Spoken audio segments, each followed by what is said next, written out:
Hi, Bob Morrow here again. So why Hamilton? A lot of people are asking this question. I know Martin and Chris talk about various areas in the Niagara Peninsula. Why do I prefer Hamilton? Well, here's why. Hamilton is a city that's kind of unique in that there is an escarpment that splits the city virtually in half. All the bad things you've heard about Hamilton, and there are lots, take place downtown for the most part. McMaster University is in the west downtown, and it's a more prestigious area, and it's full of student housing. As you move closer into the downtown, we have a lot of older homes that were built when the steel factories were here. Of course, a lot of businesses downtown.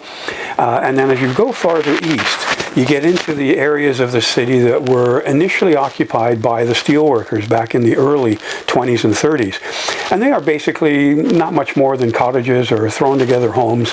There are some sections of the town in the central and east area that were a little more prestigious and century homes, but they still tend to be in neighborhoods that are not really conducive to what we want to do as investors.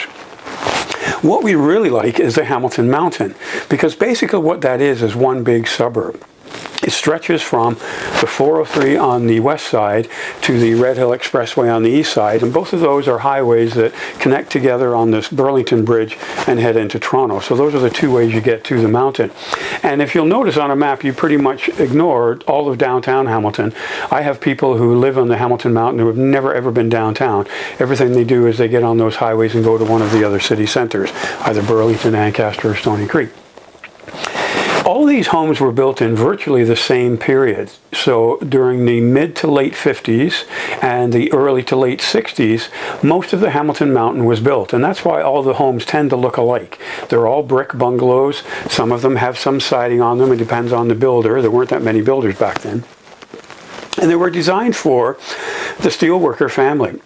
So the husband that would go down to the factory during the day didn't want to be in that part of town, so would come up and live on the mountain with his wife and 2.5 kids, as the saying goes, which is why most of these bungalows are 3 bedrooms, 1 bath, with a huge rec room for the kids and a decent but not huge backyard for the kids to play in. This was utopia for the steelworker.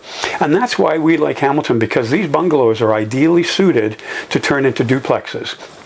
As we talk to the city more and more, we're finding that there really is no bad spot on the mountain for us to turn any one of these bungalows into duplexes.